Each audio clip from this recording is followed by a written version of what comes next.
أعوذ بالله من الشيطان الرجيم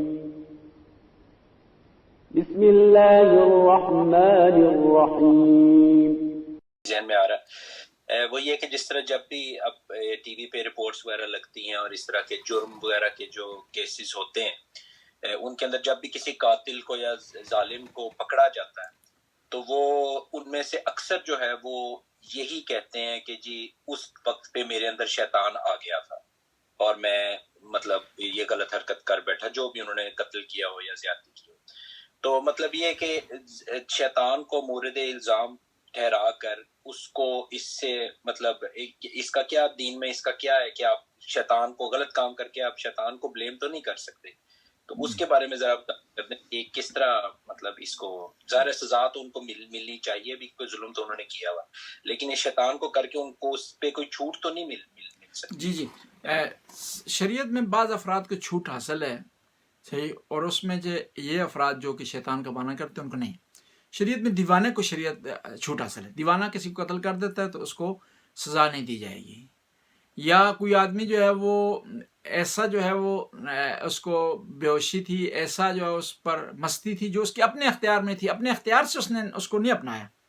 تو وہاں پر اس کو چھوٹ حاصل ہے. لیکن ایک آدمی خود شراب پی کر کے مدہوش ہو جاتا ہے اور کسی کو قتل کر دیتا ہے، اس کو سزا ملے گی، کیونکہ اس نے کیا کیا ہے کہ ایسا کام کیا ہے جس کی بنیاد پر وہ ہوش و حواس کھو بیٹھا ہے. بس یہ جو کہنا کہ شیطان کو مورد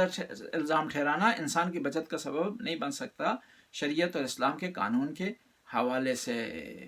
یہ ہوتا ہے ایک بات کہ بعض اوقات انسان کنٹرول سے آؤٹ ہو جاتا ہے اور وہ ایسا کام غلط کرتا ہے، لیکن یہ ہے کہ وہ اس لیے شریعت نے کہا کہ اس سے پہلے کہ آپ کنٹرول سے آؤٹ ہوں آپ کیا اپنے آپ کو قابو کر لیں، اس گناہ کی طرف آپ جو ہے وہ نہ جائیں. مثال کے طور پر ایک آدمی ہے کہ اس پر جو ہے وہ شہوت غالب ہو گئی ہے اور اس کی بنیاد پر اس نے کوئی غلط کام کیا ہے، کوئی نعوذ باللہ جو ہے وہ کسی پر تجاوز کیا ہے یا کسی کے ساتھ زیادتی کی ہے، تو وہ ایک مرحلے میں کنٹرول سے آؤٹ ہوا ہے، لیکن اس سے پہلے جو وہ کنٹرول میں تھا، اس سے پہلے ہوش آواز میں تھا، اس سے پہلے وہ عاقل و بالغ تھا، اس کو چاہیے تھا وہ اپنے آپ کو کنٹرول رکھتا. وہاں پر اس نے جو کنٹرول نہیں کیا اس کی بنیاد پر اسے سزا جو ہے وہ ملے گی. یہ اسی طرح ہے کہ انسان جو ہے وہ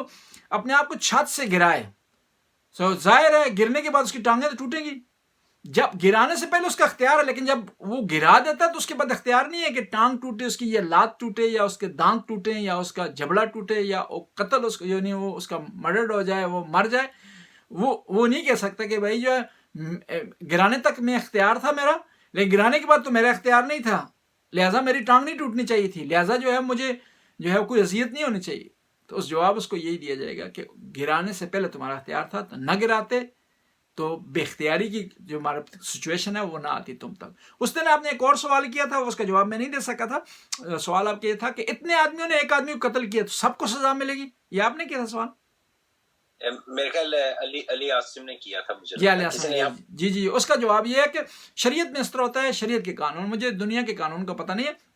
کہ اگر 10 آدمی مل کے ایک آدمی کو قتل کرتے ہیں تو وہاں پر سب کو پھانسی ہوگی، لیکن یہ کہ ان 10 افراد کے اہل خانہ کو یہ جو میت کا وارث ہے یہ دیت دے گا. یہ آپس میں سمجھوتا کر لیں، ان کو معاف کر دیں، یا یہ ہے کہ یہ کہے کہ میں معاف نہیں کرتا، اس کو جو ہے 10 افراد کو پھانسی ہونی چاہیے. پھر اس کے مقابلے میں شریعت نے کہا کہ اس کو چاہیے کہ 10 افراد کو دیت دے، ان کا خون بہا دے، ان کو معاوضہ دے اور پھر ان کو پھانسی پر چڑھا دیا جائے. یہ شریعت کا قانون اس طرح ہے، فقہ کا قانون، فقہ جعفریہ کا قانون. اب مجھے نہیں پتا کہ دنیاوی قانون جو ہے وہ کس طرح ہوتے ہیں، وہ ہر ملک کا اپنا قانون ہے، اس کے مطابق جو ہے برٹش لا یا فرینچ لا ہے. دنیا میں یہی دو زیادہ قانون چل رہے ہیں، برٹش اور فرینچ. تو اسی کے مطابق وہ یا ہر ملک کا اپنا مقامی جو قانون ہے اس کے مطابق اسے ان لوگوں کو سزا دی جائے گی، بلوے والوں کو. جزاک اللہ. جی